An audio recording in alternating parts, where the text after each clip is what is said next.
What's up, everyone? And this is Next Level Thinking.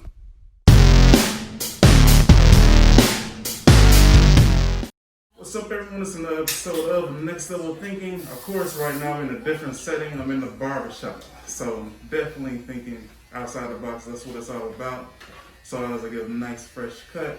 And of course, as always, your host, Chris Holmes. But today I have a special guest by the name of Jas The Barberdoll. Hey, okay. So as we do this, tell us a little bit about yourself. I am obviously a barber located here in Houston, Texas. H-Town. I have my own full service barbershop. I do everything from haircuts and shaving to waxing and facials. Mm-hmm. I am here Monday through Saturday. Gotcha. And it is not exclusive to men. I do cut women's hair as well, and I don't do any styling, but yes, I do have women clients who rock short cuts. Nice. So you basically get the guys and of course the ladies, back into the stylish ways. For sure, and kids too. I got a few little ones that like to stay fly. Yeah, you gotta keep them fly. They wanna, show themselves out to the kids and things like that. It's all about having fun, especially when you're trying to showcase to your friends. Exactly. Cool. So, what got you into the barber game? So when I was in undergrad, I actually attended Alabama A&M, Okay. but at the same time was gonna get my cosmetology license as well. Was working under a lady. Loved the freedom of it. Loved that you could do whatever you wanted to do with it. Take it wherever you wanted to. Mm-hmm. But I just didn't care to be stuck with somebody for 3 hours trying to make them look like Beyonce. It just did nothing for me.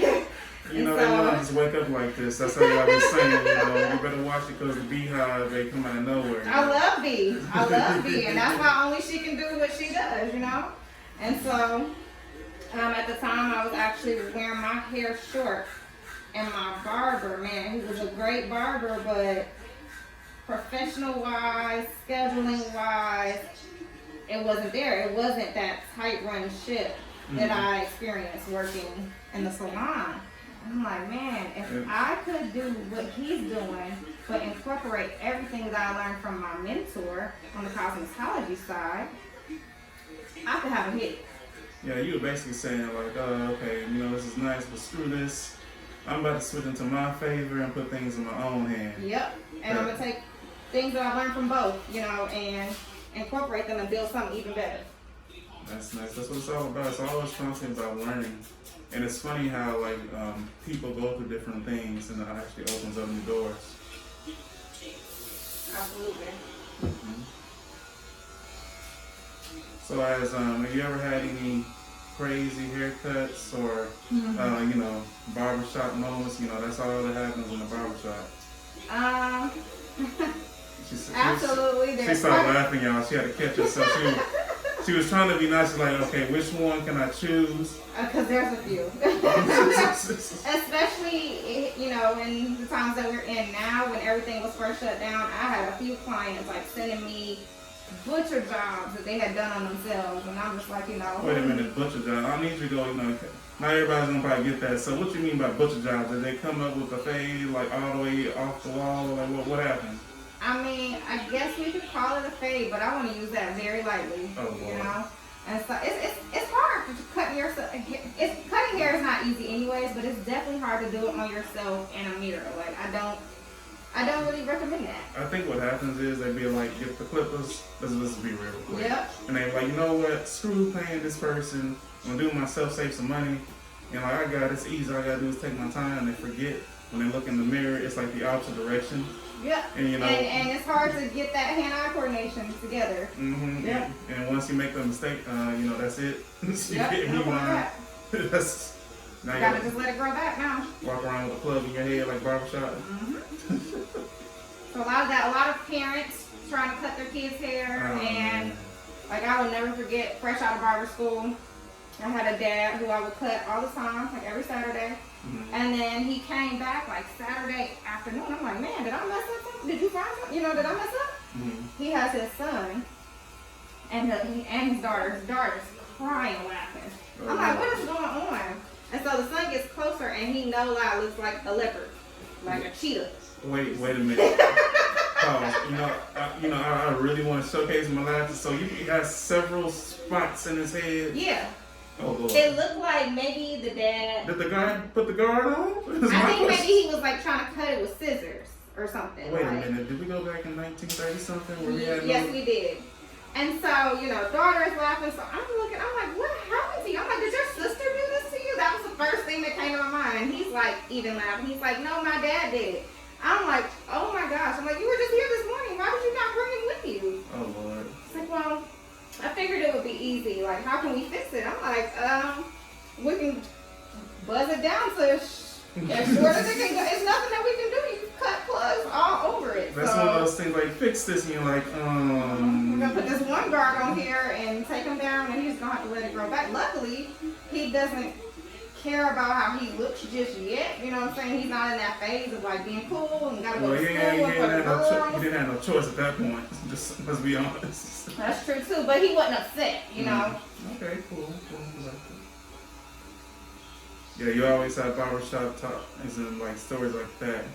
But I want you to tell like how a fresh cut, male or female, can make someone feel. I want to hear it from your point of view. Oh man, I think I really got a taste of just how important it was when I was in barber school. We would go to the homeless shelter and we would practice there. And some of them would come back and be like, man, I just got my first job. I had one guy, he hadn't combed his hair in God knows how long. Oh shit, back when Jesus walked? Probably. And I had to cut his hair, and he was like, it's only because every time I get combs or brushes, like people take them, so I can't do anything. And so, that kind of tugged at my heart anyways, because it's already a sad situation. And being able to, cut his hair and he hadn't seen it look like something in a long time, it definitely puts a smile on your face. Felt like a new person, like, now I'm ready. Now, we got to switch and give the ladies some, so how was their reaction? Ladies?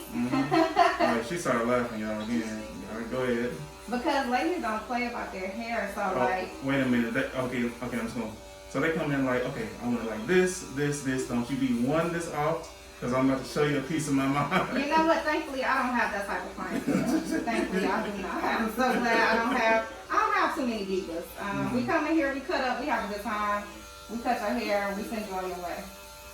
But a lot of times they'll just send me a picture like, hey, can we do something like this? And now it's kind of like, oh, okay, you did that. So next time I come, can we dye it blonde or can we dye it blue? Oh, then it gets all creative. Then they start having fun and stuff like that. So once they get comfortable, it's a good time. Yeah, that's what it's all about. So with that, I feel like in any kind of barbershop or salon, or basically when you start, doing any kind of service, don't you start building a relationship with the people that sit in your chair? Absolutely. And I've only been in Houston for 3 years now. But like to see some of my kids that I first started cutting hair, like now they're in kindergarten or now they're, liking girls or just to see them transition into the next stage. I'm like, man, what? No. feel like a part of their life. Exactly. Probably see like, no, you are not going to start dating. No. One of my kids is like driving. I'm like, you're so slow. You're not driving. Like, what are you talking about? Give me that little permit. You don't need that. He came over here. I'm like, where's your dad? He's like, I drove. I'm like, a car? You're like, wait a minute, whose car? Exactly. Start asking all kinds of questions. So yeah, you definitely become involved with families, especially when it comes to the point where like some families are cutting the dad and their 3 sons, or So yeah, of course you definitely build relationships and get attached to some of your clients. Do you ever feel like you're a person of like consultant or just trying to kind of ease people's mind? I feel like absolutely. A lot of times when people don't have someone to talk to about some things, they probably feel comfortable with their barber. Yes, definitely a therapist on the side. From everything from like, sometimes y'all need to hear from another woman how you were wrong and it not be come from your woman, So even things like that, issues with their kids and just work and working from home and all that stuff. So yeah, absolutely. Definitely got to be a sound ear and have some good advice to give. Most definitely. So, you know, this is coming to the end of 2020, when the holiday season, everybody getting ready for the turkeys and stuff like that, and Black Friday. By the way, somebody sent me a free gift the same. No, I'm just joking. But like, tell the importance of just focusing on the positives, even though we have a lot of things like COVID and things like that going on. I think it's very important to have like a positive outlook on life. Man, you know, I know this has been a rough year for a lot of people, and it is very like historic, like some of the things that have happened this year. And I had to catch myself because for me personally, this year has not been terrible for me. Mm-hmm. And like it made me not want to celebrate myself. But like I opened a business this year and so many great things were happening, but I felt like I had to keep them contained because how I look celebrating and people are mourning, you know? And so even with that being said, it just was a reality check for me to be like, man, my family is healthy. I'm okay. I haven't wanted for anything, you know. Of course, this is not how I would have things, but opportunities keep growing even more and more for me. So even with that being said, you know, Black Friday and all that, I feel like Black businesses are booming even more so because, you know, now it's our time to shine. You've gotten this extra spotlight with everything that's happening, and buying Black is like, it's the trend right now. It's the thing to do. And I'm praying that we keep this same sense of unity. And with all that being said, I'm actually throwing a Black business pop-up the Saturday before Thanksgiving, so November 21st, and showcasing local Black businesses of Houston. And we're going to call it Black Saturday. We're going to let these local Black businesses get to take advantage of the things that corporations have been taking advantage of for years. That's what it's all about, and then like keeping the positive outlook on life. And I can very see that you're very, you know, considerate of people's situation, things like that, and that's all good. And one thing I want to add is it's always good to like get different perspectives on things. And this one's gonna make me and you think too. But one person was saying like sometimes it is good to show that little positive light or like some kind of success. Some type of hope, right? Yeah, to bring hope, because during these times people need to see that life is still good. Things are always going to get better and things like that. I agree.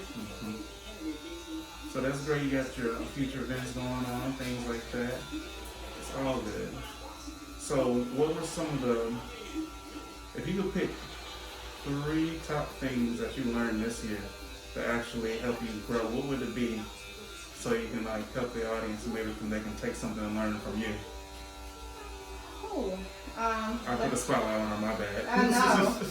Definitely let go of things that you can't control.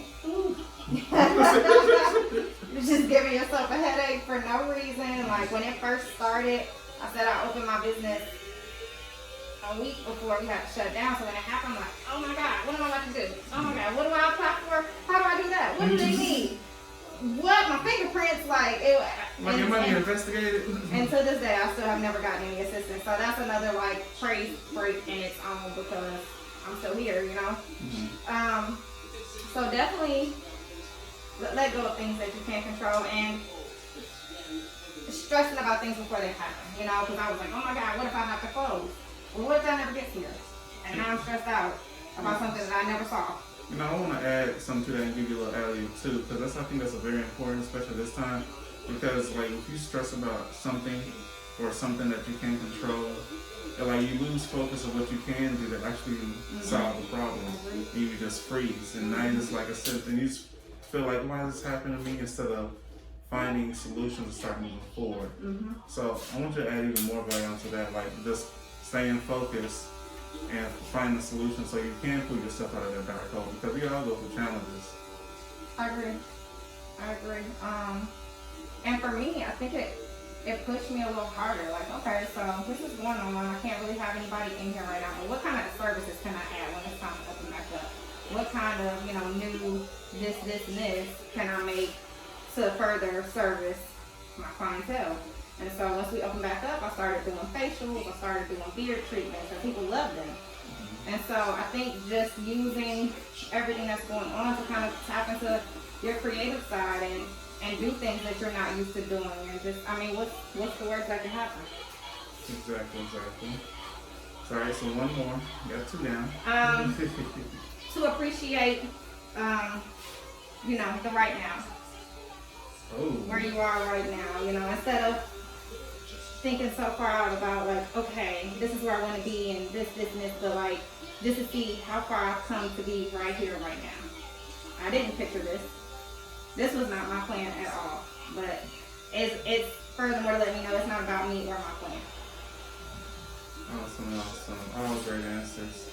So we're going to go ahead and close this up, but before we do, I want you to leave with a words of encouragement and then their social media handles so they can follow up with you. What I will say is now is the time. If there is some business you want to start, some hobby that you want to take up, anything that you are interested in, don't put it off. Barbering was something I was interested in, like I said, in undergrad. I didn't go to school for it without telling my age until 2015. And I wanted to do it several years before that, you know what I'm saying? And I held myself back. Now I know timing is everything, so I don't regret any of it. But I could have done it a long time ago. I was scared, you know what I'm saying? Or not necessarily scared, but just for our parents, or my parents rather, that generation, entrepreneurship is not really the thing to do. My dad wanted me to go to school, be a doctor, be a lawyer. I was smart. I graduated at the top of my class, so that's to him what I was supposed to do. So I was trying to follow this cookie cutter mode of what he wanted for my life instead of what made me happy. And so, like I said, didn't waste many years, but took many years just trying to figure things out and ended up right back here. And so I said, if there's something that you're interested in, and take it up. Invest in taking a class on it, or see if you can find a mentor or someone you can just sit with and learn things from them. Because you're never gonna make it anywhere by yourself. That's number one. But don't put it off. Like if it's something you think you might be interested in, you don't know until you try it. And all that can happen is you don't make it. Now you know. Alright, before she walks off, even though she dropped the mic, I need you to put the social handles out there, just making everybody like, dang, I need to sit down and think about what she just said. Like, man, I didn't expect her to say it like that. No, I didn't say you about chatting him. Just talk to me. That's what I'm here for. But what's those social media handles so they get at you? Social media. On Instagram, I am at Jas The Barberdoll. YouTube also, Jas The Barberdoll. I don't have Facebook. I think they think like I'm a terrorist or something. They won't let me create an account. Dominating and throwing out these haircuts, sending people out trying to shop fresh and all that. Like they want me to submit my driver's license just to create an account, and I can't do that. I don't understand what that's about. So that's where you can find me. Nice. So we're going to go ahead and close this out. Of course, as your host, Chris Holmes, helping you elevate on the podcast Next Level Thinking, helping you reach it to the next level. And of course, I have my special guest by the name of Jas The Barberdoll. Alright, awesome. Make sure you subscribe, share, and much more. Keep things going. We're on YouTube, Apple Podcasts, Spotify, and much more. And as we always do, take it to the next level. Peace.